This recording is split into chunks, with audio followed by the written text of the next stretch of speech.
Morning, all. Good morning.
Hey, Corey.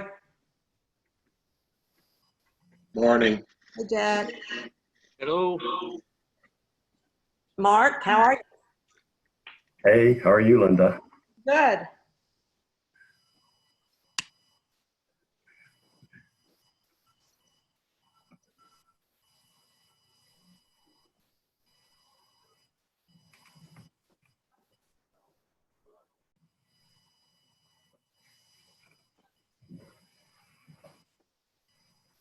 I guess she left to come on without her. Without Donna.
There's Donna.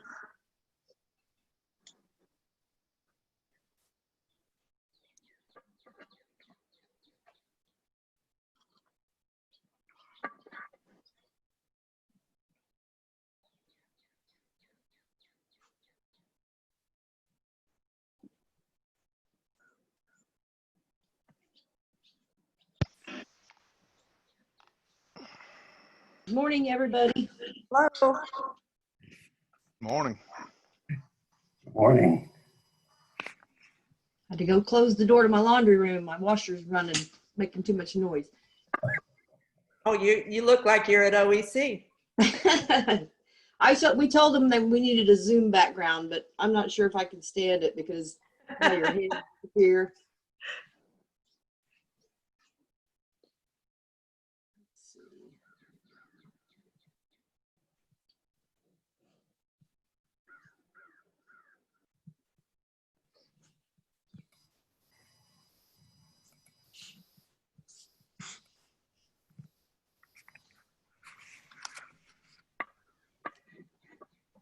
Hi, Corey. Hello. I'm Jonna. Do you want to try sharing your screen real quick just to make sure it'll work? I tested it yesterday, but I don't want to have happen what happened last week.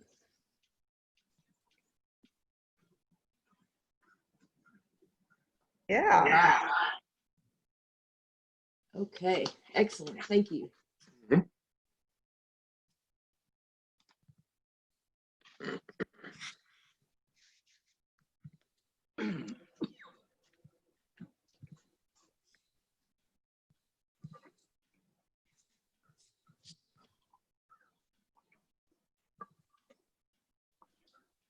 Jonna, Uh-huh. this is Bob Dill. I think if you'll click on your name, and I don't recall whether it's left click or right click, but I think you can change it so that it shows your name instead of mine on there. Okay.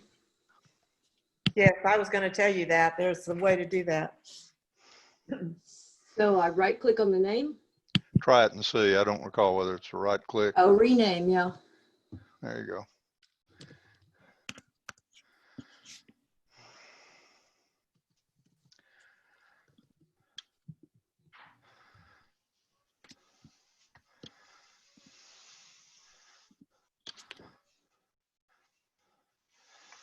Sometimes I can actually do it for you, but this morning I couldn't. There you go.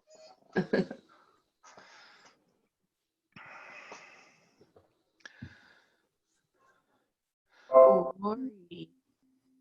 Oh, Reagan, Suzanne, CE. Jonna, can you take that screen off right now so I can see all these? Sure, you bet.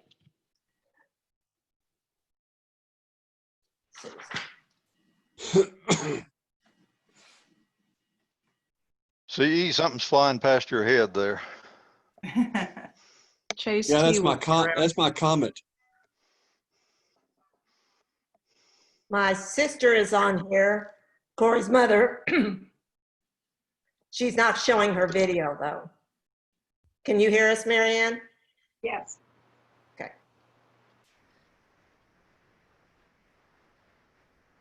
It's early out here, Yes. Where do you live, Marianne? Wyoming. Wyoming.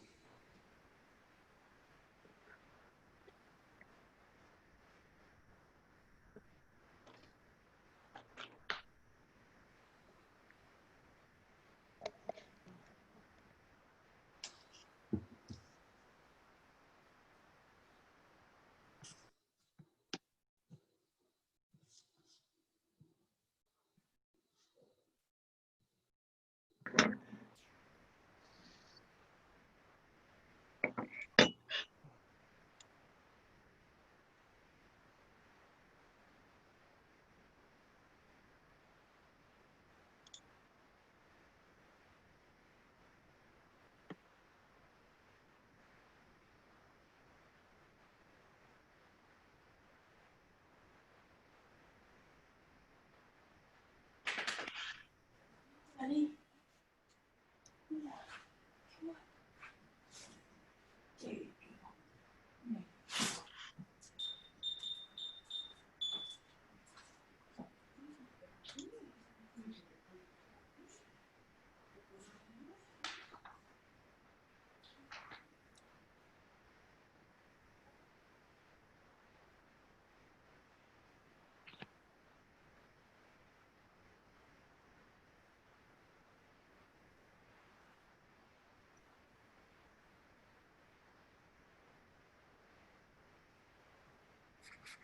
We're a quiet group this morning.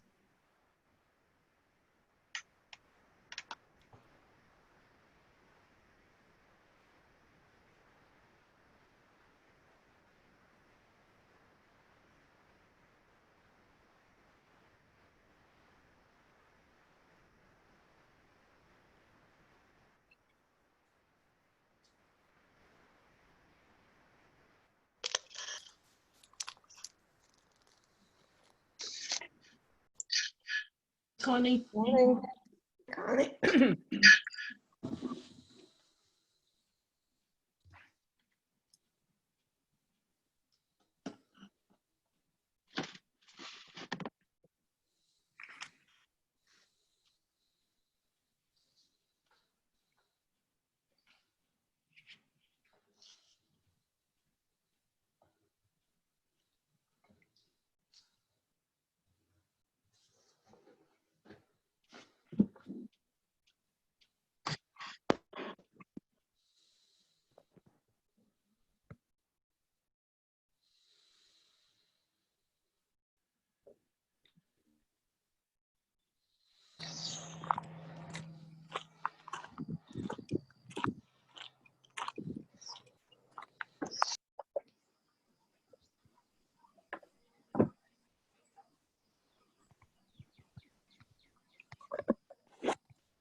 Oh, I gotta get my. Here. Katie, are you getting all packed? Yes, it's very bittersweet, but we've got most of the boxes packed and Michael's been moving those over, and then the actual furniture movers come over tomorrow afternoon. It's different, Yeah, I'm sure. challenging.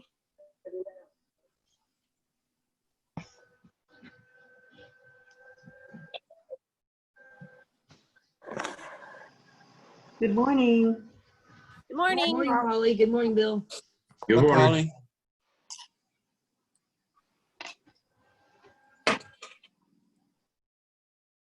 April Heipel, I found out we have a mutual friend, Allison Carson. Oh, yes. Oh, love her. I said, I can't wait to get back in person so I can sit with you at breakfast and we can share Allie stories. I went through Leadership Oklahoma with her. She was in my class and we've just stayed really, really good friends. So Yeah, she's amazing. she is quite amazing. Yeah, and also just a riot.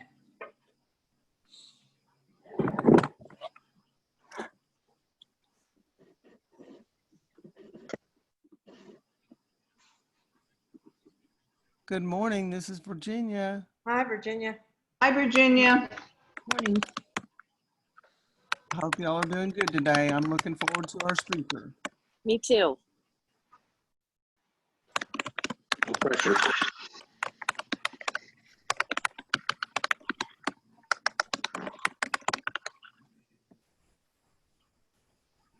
Does anybody know the status of Moore Norman? The VOTEC, As in the, are they opening for Opening? classes or? The last I heard, they were projecting around August the 1st. Okay.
Morning, Jane. Good morning.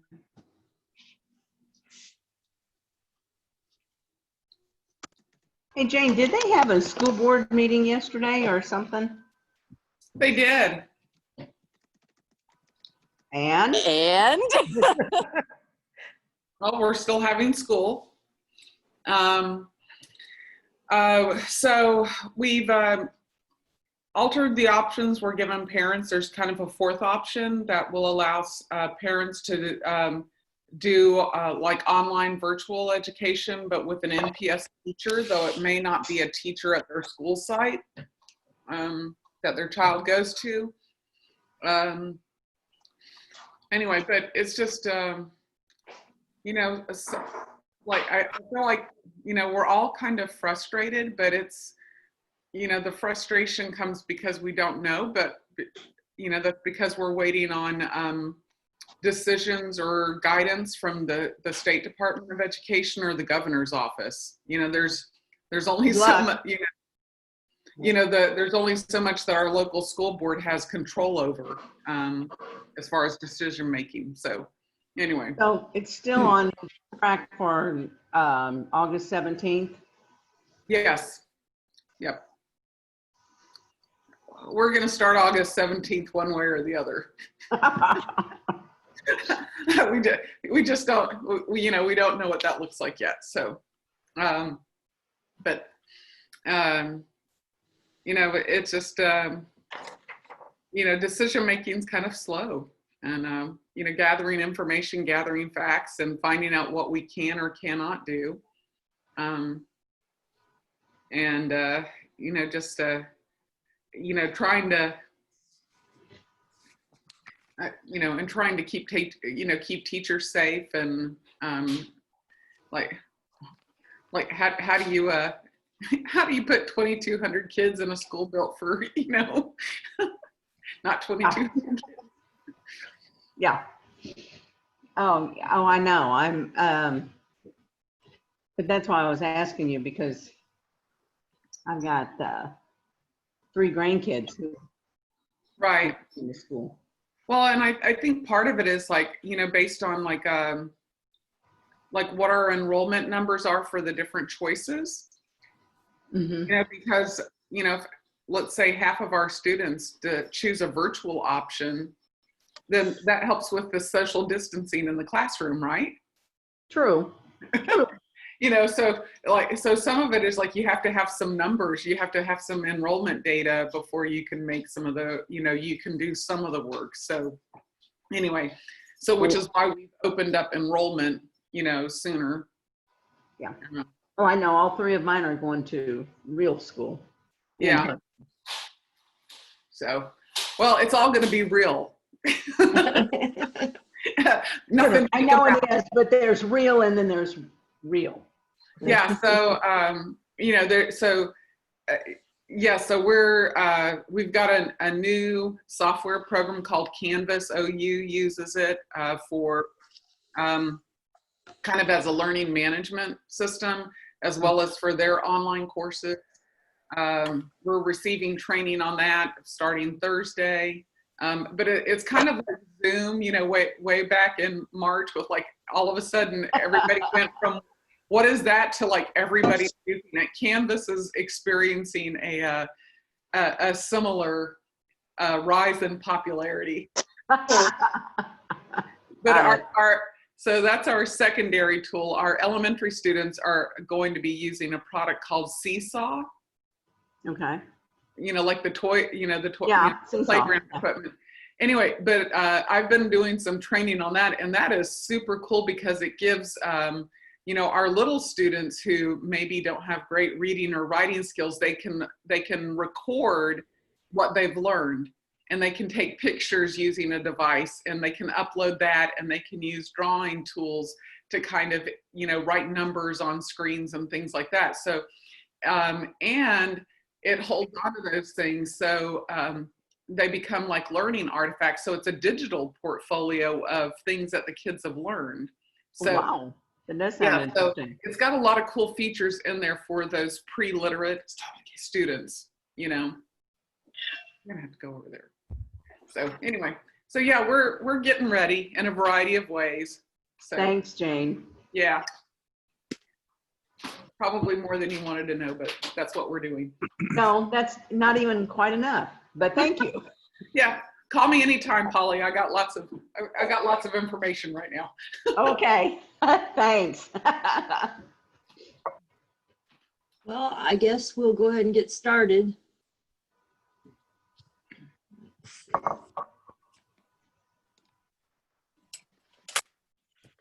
Right, I'm here, kind of. Okay. Good morning, everyone. Morning, Mary. Morning. Good to see you, Doris. Morning, everyone. Okay.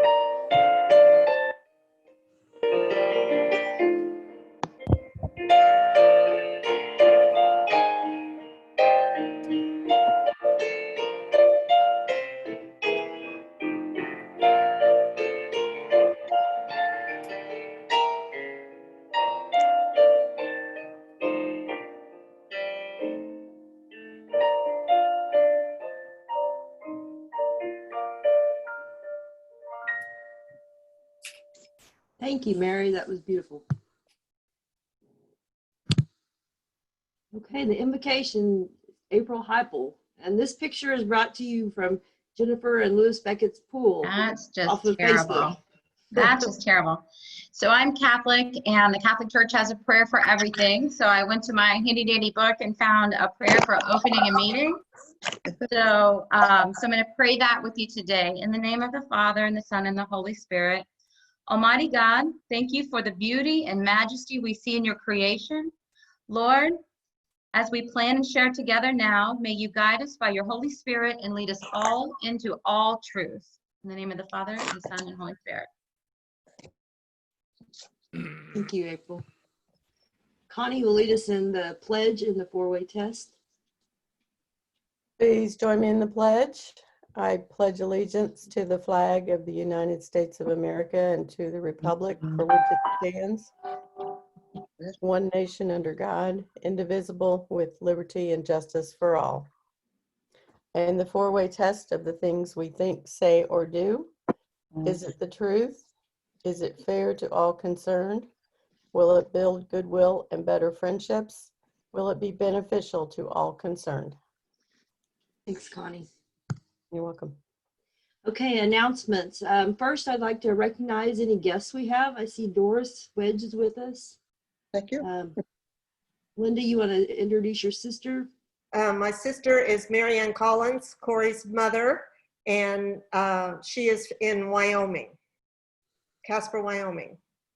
Do we have any other guests on the call? Yeah. Oh, yeah, Megan has one. At special request of Linda Holt, Lieutenant Brooks is here. Welcome, Lieutenant Brooks. Anybody else? Okay, happy dollars. I have a couple. Okay. Did you hear me? Okay. Yes. I was waiting for some response. I posted on Facebook last night and on the district website We were granted $25,000 from the Rotary Foundation for supporting food insecurities in our school children. There's, I forget, I think 36 communities or 36 schools across their district that will get funds through the Regional Food Bank of Oklahoma for supporting their pantry programs and backpack programs. So that was a huge thing. It took a lot of work. Phil Moss worked really hard on getting that grant. So this is kind of a big deal. Also, I have a happy dollar.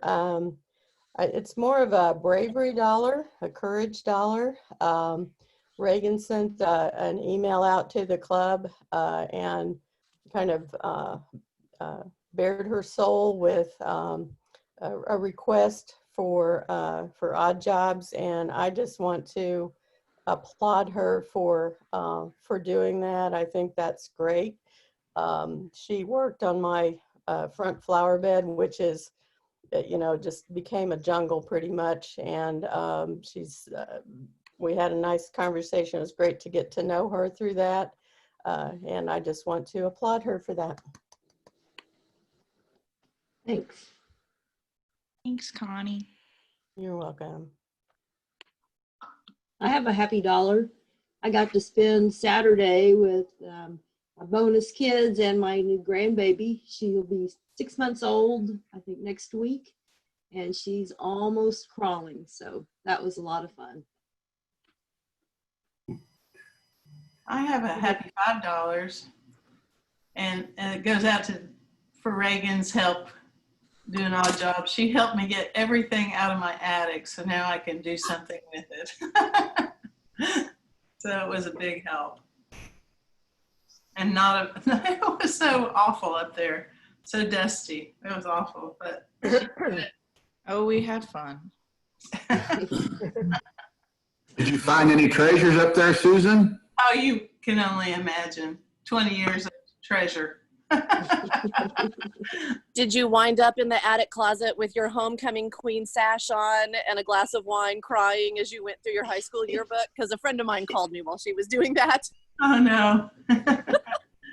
No, I didn't find that. I have a happy dollar, but it requires some show and tell. Okay. Tell us. So tell me if you can see this. We have peacocks in our neighborhood, which I'm going to miss greatly. And they're not very bright, but they are pretty. And one of the pea hens, can you see her? She has taken up residence on our back porch, and she's sitting on 4 eggs. Oh, wow.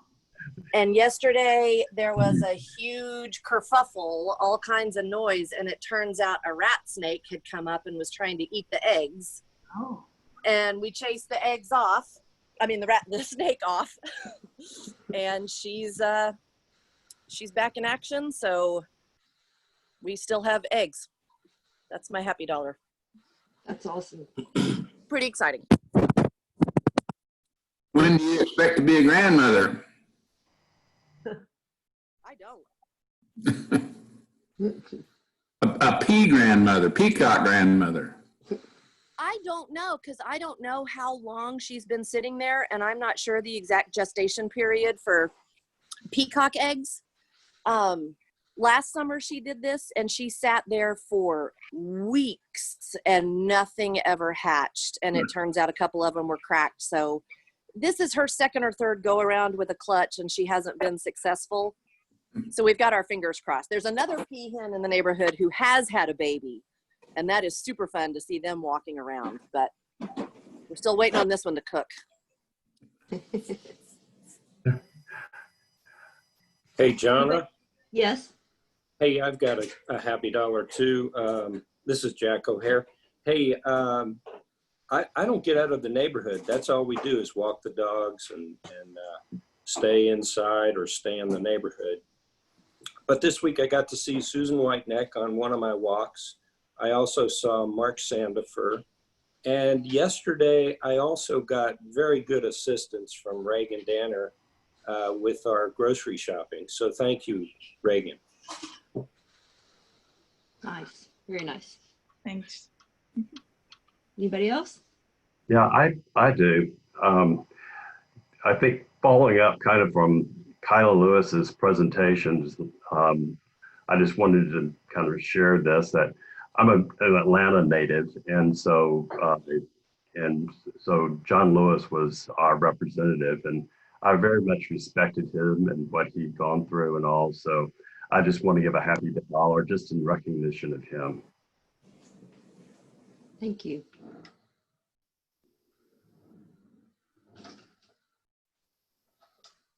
Okay.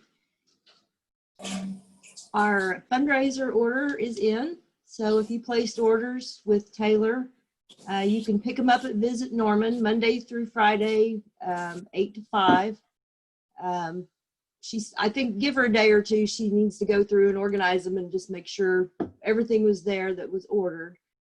Or also next week, we're planning on meeting in person at Tully Park on Main Street.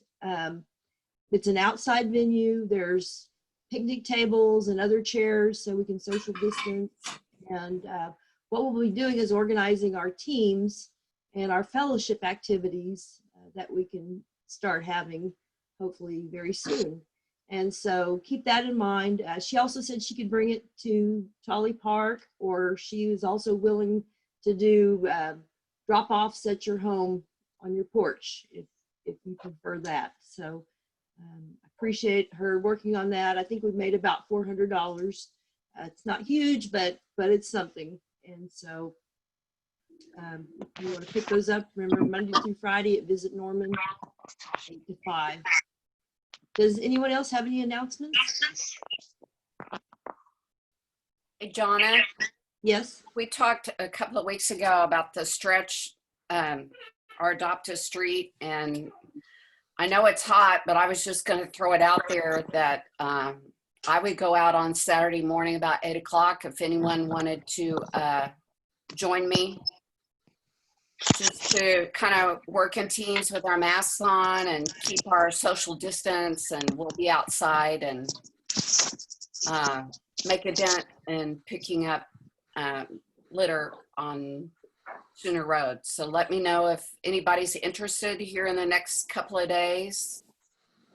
I just throw that out. I've gone up there by myself several times, so it'd be nice to have some company. Are you talking about? I'll be there. The weather's cooler this week, so I'll be there, Mary. On Saturday morning? Uh-huh. Okay. I'll make some coffee cake. How's that? Okay. Sounds good. Hope others will join us. Yeah, so 8 o'clock, anybody email me and we'll just work it out where we just do a half mile each, so we can get it done in a hurry. Okay. Thanks. Any other announcements? Okay. Linda, do you want to introduce our guest today? Okay, sure.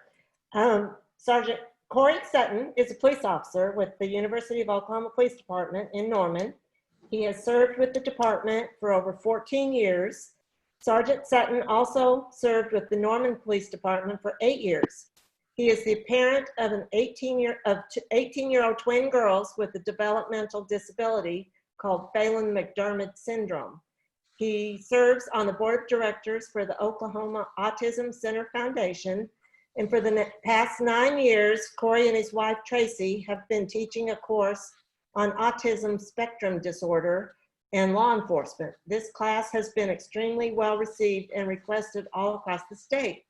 Last year, Sergeant Sutton, Corey, worked with Representative Tammy West to introduce legislation to mandate this training for all law enforcement in the state. And in December of 2017, OU Police Chief Woolen received a letter from the Oklahoma Homeland Security Director, Kim Ed Carter, saying he had attended a training session given by Corey, and he quoted in the letter, he said, "This was one of the best courses I have attended in several years, and I think he is making a difference." So turn it over to Corey. Well, thank you very much. That's obviously a much younger picture of me without any hair on my face. I'm going to share my screen here real quick. I say I am. Oh, wait. Yes. Here we go. All right.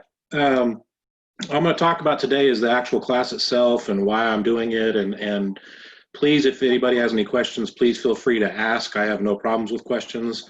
I'm not a great Zoom speaker because I like to do these things in person and interact with the individuals, and it's kind of hard to do over a computer, but it is what we have, so we just got to deal with what we've got.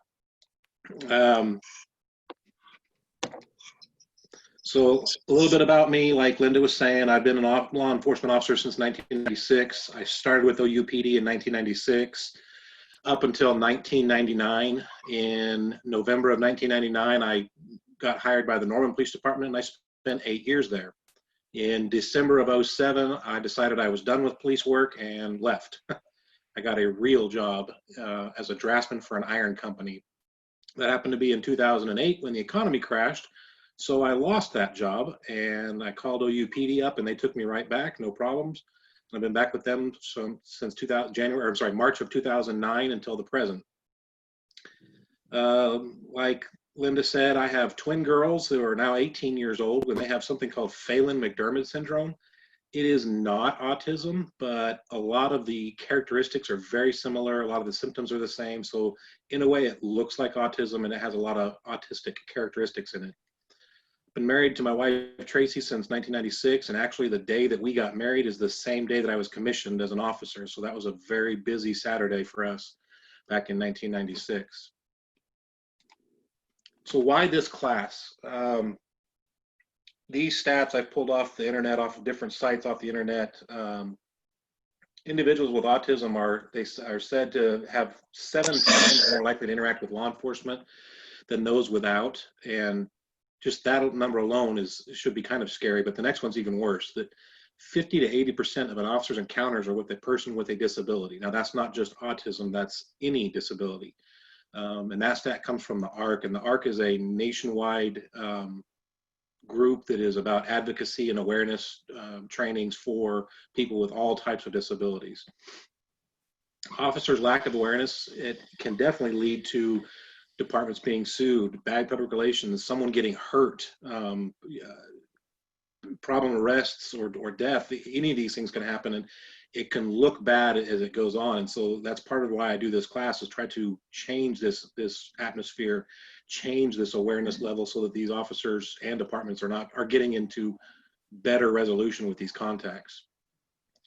Also from the ARC, it says that anyone with a disability is 7 times more likely, not just autism, is 7 times more likely to be the victim of a crime. These guys are highly, highly, highly victimized because they're usually seen as being vulnerable, and they oftentimes are, unfortunately. And individuals with autism in particular, they're usually very naive and they want to make friends. That's what they want. They want friends. They want to make people happy. So they'll do what's asked of them, good or bad, and that can be unfortunate for those guys when they get involved in something like this. So why did we put this class together? It's actually, I should have said we, my wife and I. We have a friend with a child with autism. He's now, I want to say he's either 21 or 22 years old, but he's a wanderer and he's gotten out numerous times. He likes to get out. It does not matter the level of security. If you were to see this mom's house, it would compete with Fort Knox as far as how secure that house is. It's pretty impressive how secure the house is. This family has had 3 horrible experiences with law enforcement due to the wandering episodes.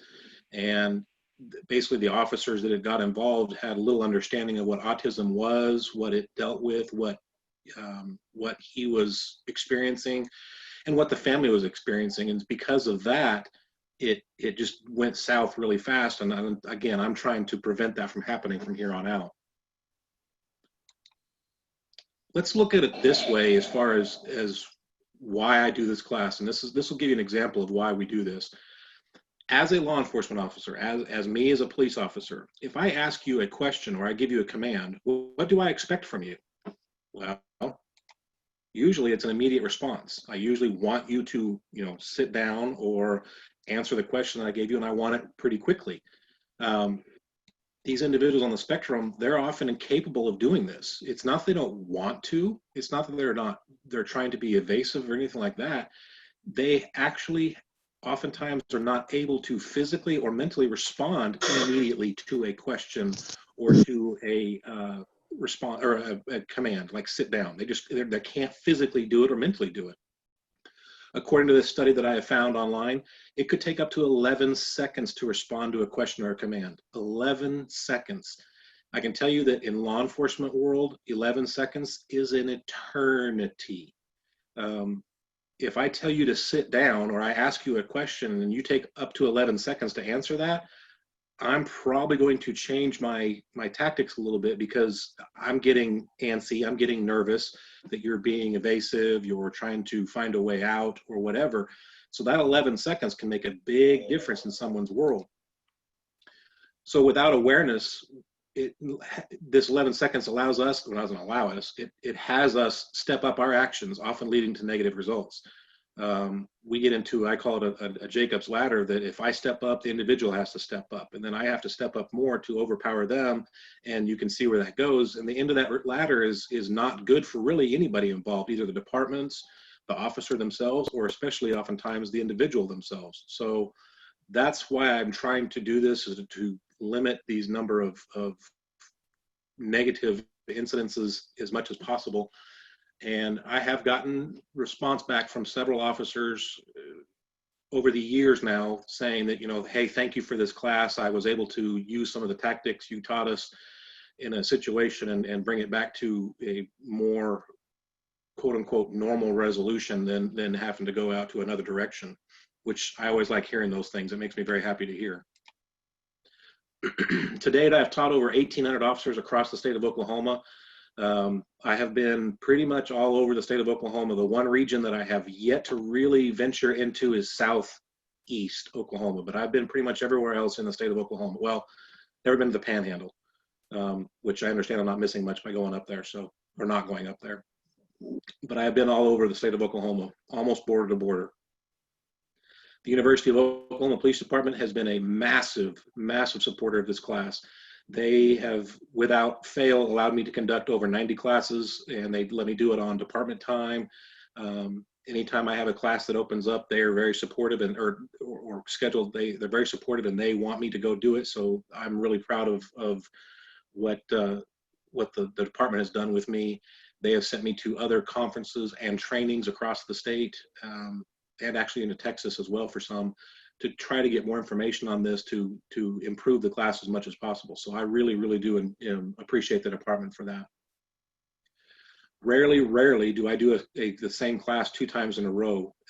Usually I'm updating it with something new that has come out, because this field changes so rapidly that I have to update stuff quite regularly in order to keep it up to date as far as what's going on in the world of autism, and it changes a lot. So I do update a lot of it. I've got most of my classes I have archived, so you can see the changes. They're minor; they may be minor changes, but there are still some changes in there to keep it different from time to time. Over the course of the 9 years, this class has been extremely well received. I have a drawer full of evaluations and comments, and I hear this in person. I actually hear people tell me this quite frequently, is that they wish they had this in their careers, earlier in their careers, so they could have handled a situation differently or been better apt to handle a situation differently. I've heard from officers that every officer should go through this class, that this is something that should be mandatory for every class for every person that's out there. And I've had the one that really takes me back is the veteran officers that have been doing this for years and years and years, that come up to me and they tell me this is one of the best courses that they have ever taken. To me, that says a lot that I'm doing this right. And this class has nothing to do with me. I'm not doing it for me. I'm really not even doing it for my girls, because my girls don't have autism. I'm doing it for those families that have and the individuals with autism, to try to make their lives better if, for unfortunate reasons, they have to come into contact with law enforcement. It is a full 8-hour day, excuse me. It is a full 8-hour class. We spend the morning talking about what autism is and what it may look like. There's all kinds of examples that I give during the morning session about what autism is and what it can look like and what to look for. I use several videos that I've found over the years, and I use a couple of class exercises to explain what we're discussing. But I also use stories with my girls that I've experienced because, again, my girls' syndrome does mimic autism a lot. So I get to use a lot of personal experience that I've had with my girls. And that comes in very handy because I get to tell funny stories about, well, how I did things wrong or should have done something differently or whatever, or just to tell good stories about my girls because they provide plenty of stories for us at our house. We have lots of episodes at our place. During the afternoon, we deal with how to actually handle interactions with autism. Again, we use more videos and examples are used as far as what to do and how to do it. And then we finish the day, I don't have it on this slide, I think I had another one, but we're going to put it here anyway. We finish the day with a panel of individuals on the spectrum, either on the spectrum or the families of those on the spectrum. They come in and they tell their stories. They tell what they want the officers to know about them and their experiences. And that is by far one of the highest regarded sections of the class. That one usually gets really high remarks in the evaluation page that I hand out. And it's good because it allows these families and these officers to interact with each other in a non-threatening situation, in a place where it's, a free environment. And these officers, by the end of that day, when they see these families come in, especially when the kiddos come with the families, they really respond amazingly well to these families. They really open up, and it's really fun to watch how much interaction the officers want to have with these kids and these families. And they'll go talk to them one-on-one after the class is over with, and invite them to their police departments and invite them out to their training stuff so they can see stuff that's going on. It's really fun to watch how these people interact with each other after this class is over with. So, got a couple of slides. I'm going to give examples here, and feel free to answer this next question if you'd like, because there's several different answers for the question, but we're going to put it up here anyway. So the question is, what is the definition of a true fan? Does anybody have a definition of a true fan?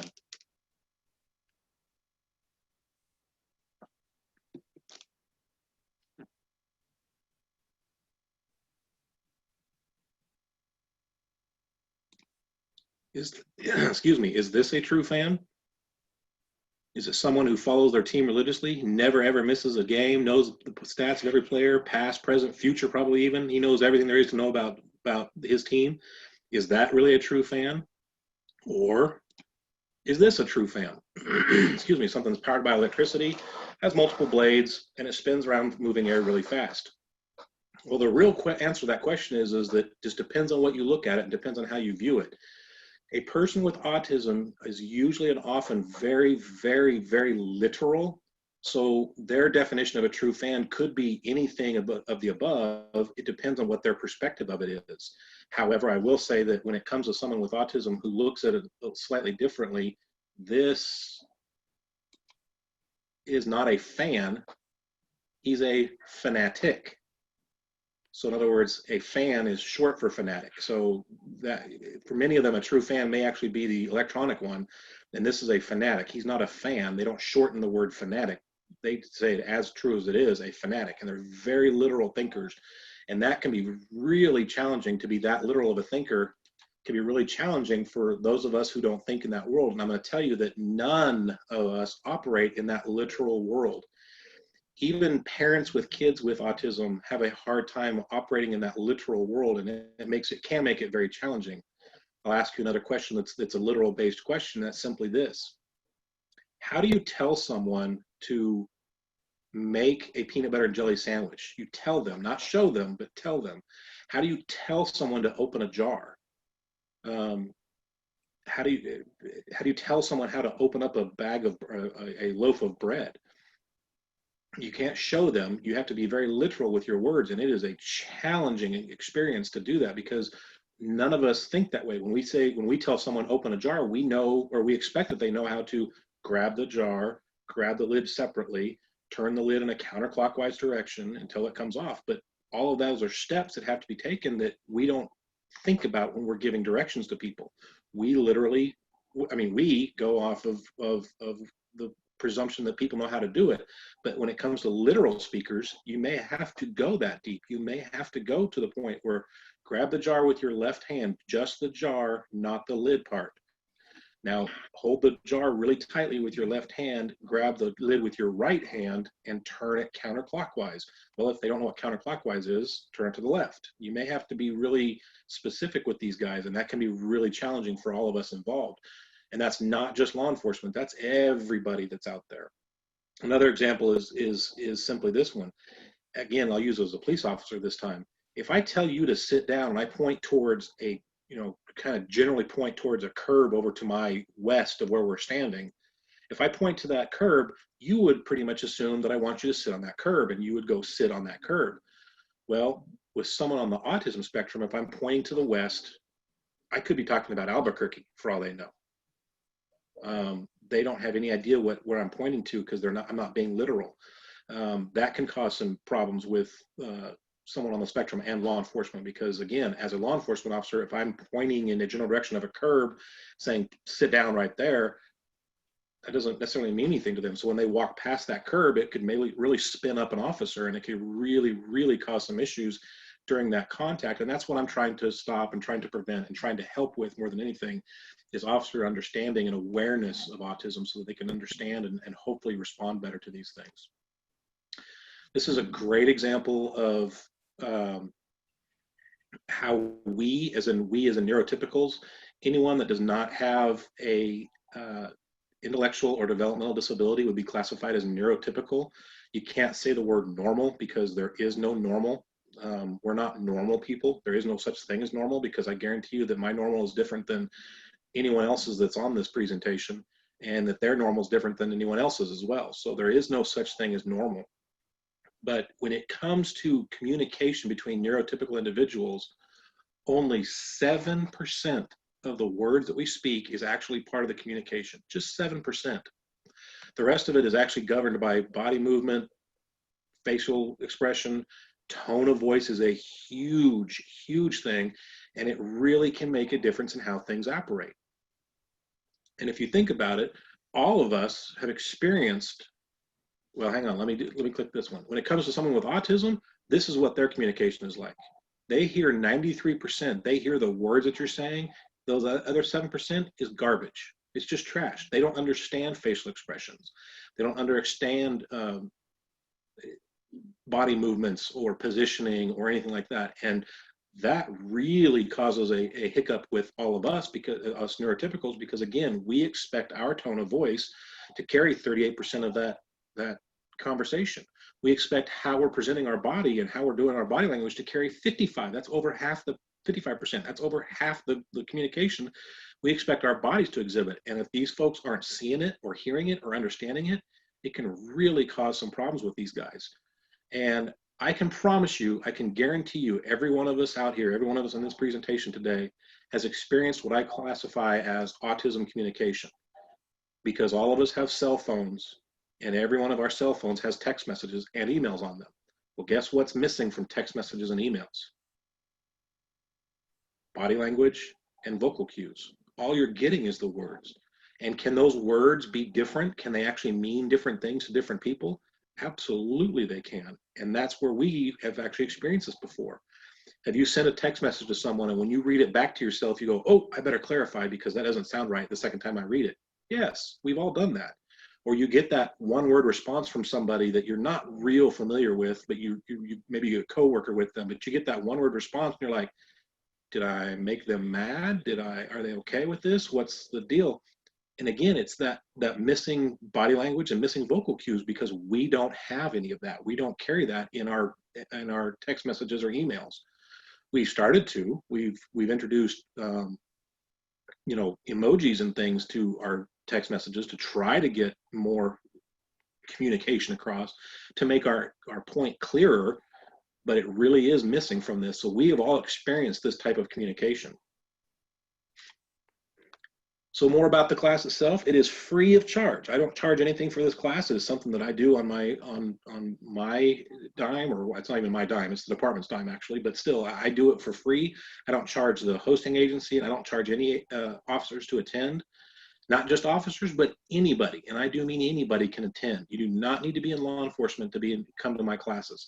I've had counselors, teachers, I've even had a librarian attend the class, and I believe that anybody that wants to attend this class can actually take something away from it, because there's a lot of information that comes out of this class. It is a long day. I'm not going to lie. The 8 hours is a long day, but there's so much information I'm trying to get out there and do it in a rapid stance that it can be a little overwhelming. It's like drinking from a fire hose at points, but I try to make it as fun as possible. I try to make it as entertaining as possible to keep people interested.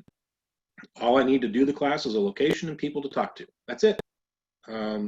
I have spoken, honestly, I've spoken to as little as 2 people. I've done that twice actually, to over 75 all in one sitting. I don't particularly care about the class size. I mean, obviously I'd like more than 2, but that's what I got, so that's what I did.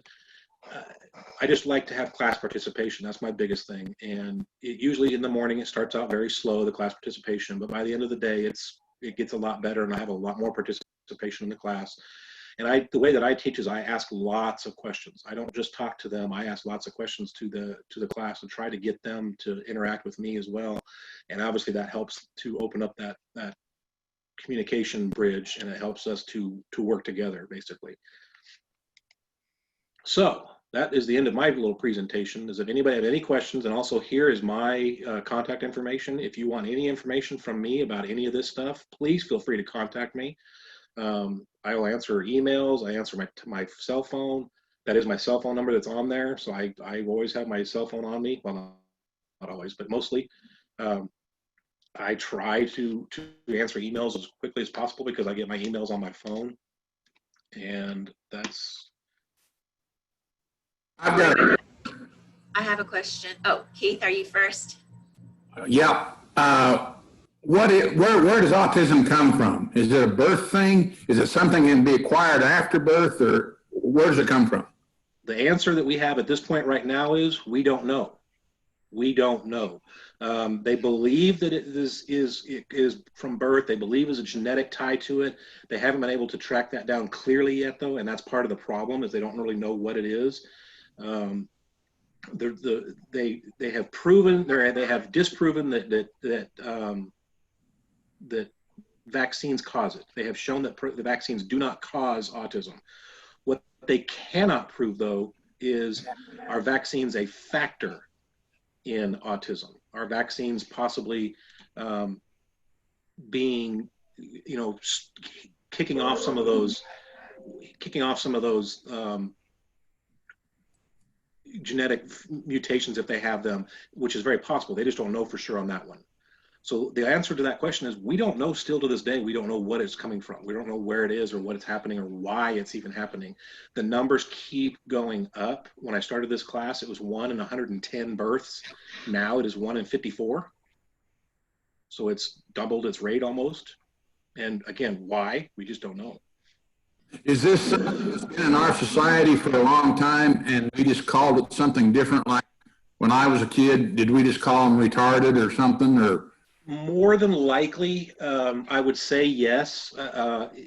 Autism itself has been around. Since 1910 is when the very first time it was used as not as a diagnosis, but was used in medical terminology was in 1910, when a doctor who was studying schizophrenic patients he mentioned the word autistic withdrawals, and it was because these schizophrenic patients, they would not be able to interact with people from the outside, like the staff members. The staff was trying to help them, and these individuals just couldn't handle that, and so he called them having autistic withdrawals.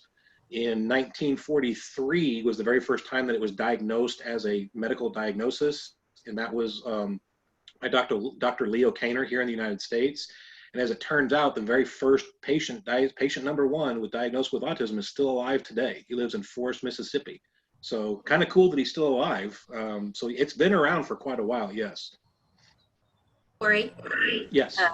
I have a granddaughter on the autism spectrum. She's 11 and was just recently diagnosed. And a lot of things have fallen in place now that we know her diagnosis. But my question is, she's more of the higher functioning, Okay. so she interacts really well with family. But for example, if a police officer walked up to her and said, "Hi, what's your name?" she would probably turn her head and ignore you. And so I'm wondering, what kind of training do you teach what kind of training do the police officers get for somebody that may just, they can't process yet, like you said, so they turn their head and they won't Sure. answer and they look like they're just being rebellious or whatever. Defiant or rebellious. Yeah, defiant. Uh-huh. Yeah. One of the biggest things that I teach is slow down. I mean, just slow down. That is something that really has to, because these guys more than likely will answer your questions, but they're going to do it on their time frame, which may not be your time frame. And so slowing down is a big thing, and it really is. It makes a difference as far as where these folks need to, where officers need to go with everyone involved. But it is a factor of, we have to recognize, because if I walked up to a child and I ask their name and they just turn their head, my first thought's not going to be autism. My first thought's going to be, just shy. Yeah, scared, shy, or something like that. So it's more, there's more to recognizing what is autism, and it can look like a lot of different things. It can look like they're intoxicated, which I would hope your granddaughter's not intoxicated, but it could look like that. It could look like they're on some kind of drugs or whatever. So there's a lot more to it than just the recognizing the signs and the cues. I'm all about something called disclosure. I'm all about, if you want to know anything about my family, please ask. I'll tell you whatever you want to know. I mean, I'm not going to hide anything about my girls or anything like that. I will tell you that they're a challenge. I'll tell you that they're a lot of fun, but they are a challenge to live with. And so I would hope that parents are more willing to disclose that, if I were to come up to your granddaughter and I would hope that the parents would be like, well, yeah, she has autism. I'd be like, okay. And then I would know, because I've been doing this for so long, I would know how to hopefully interact with her better, as opposed to coming up to it blind. Does that make sense?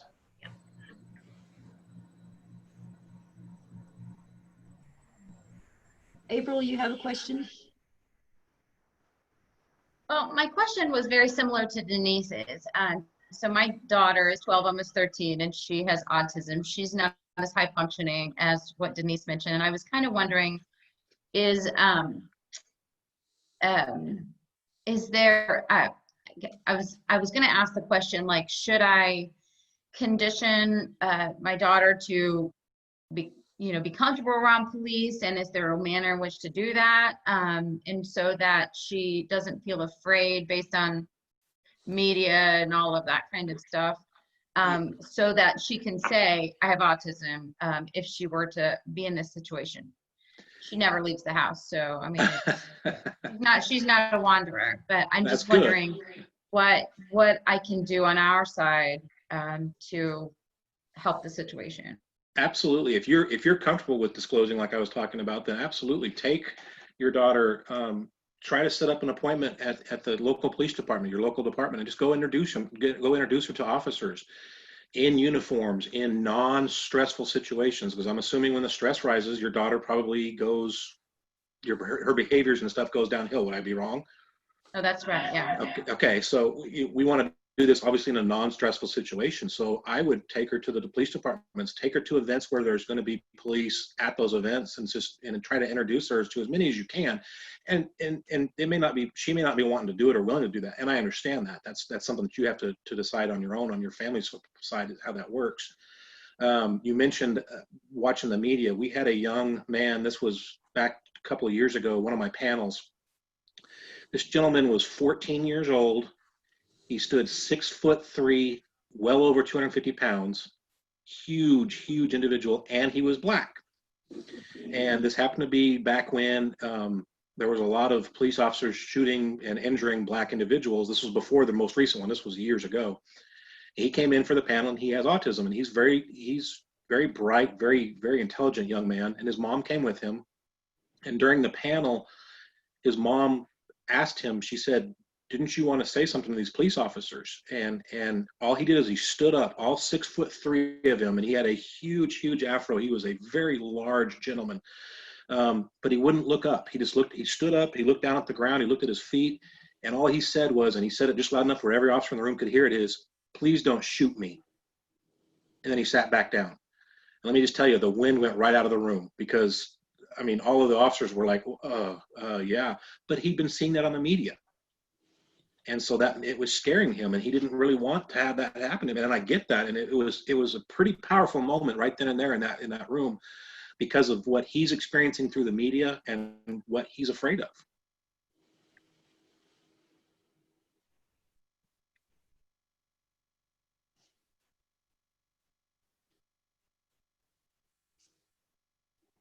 Corey, I know very little about autism. Okay. When you talk about the autism spectrum, I assume you mean that there are some people more severely affected and some that are higher functioning. Are there high functioning autistic people who actually go to college? Absolutely, yes. We have lots of individuals on our campus who have autism. Even a lot of our professors, believe it or not, have autism. So when you say spectrum disorder, yes, it is a wide spectrum, and I don't like to look at it linearly like a spectrum of light, because that's not a real accurate description of it. But that's the best way to describe it. So you do have, on one aspect, you have some individuals who cannot speak, who cannot dress themselves, cannot feed themselves. They have to have total and complete care, all the way to the other side where these guys might be able to live on their own. They can drive no problem. They can hold a job, and there's everything in between.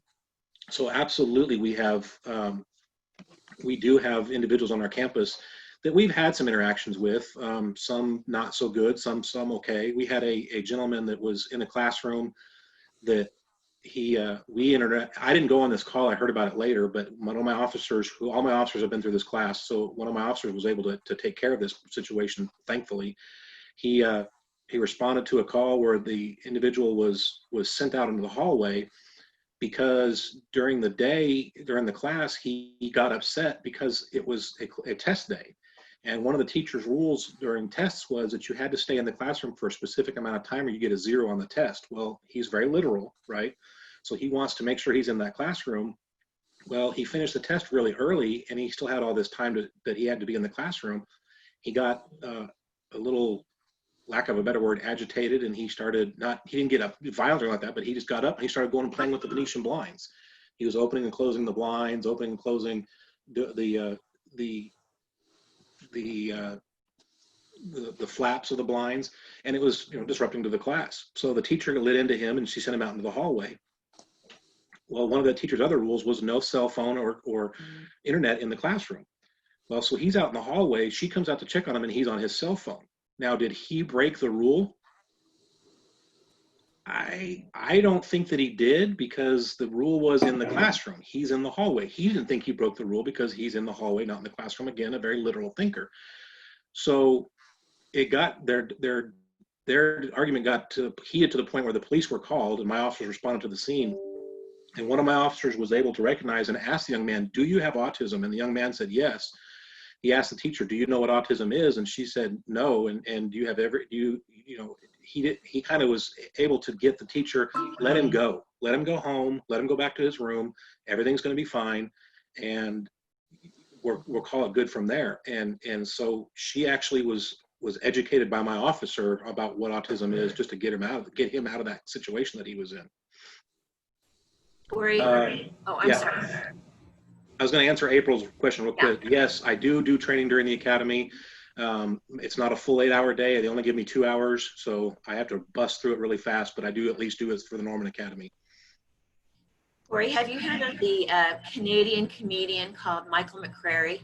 Absolutely. That really opened my eyes to autism, if anyone's interested. And he's a young adult grew up with autism. He's very open about it. Yeah. He presents it in a funny way now. His career is a comedian on stage talking about his autism. And I learned so much just listening to him. He's known as the Aspie comic, and Asperger's is no longer used, but Asperger's syndrome would actually have been quote unquote, the higher functioning people with autism, that would have been Asperger's syndrome.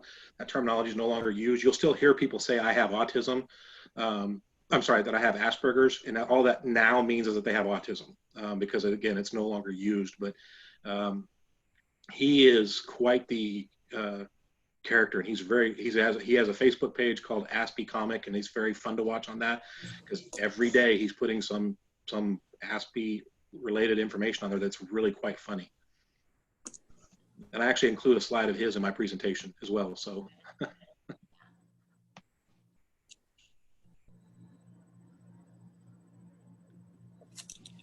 Holly, you have a question? Yeah, she's muted though. You need to unmute.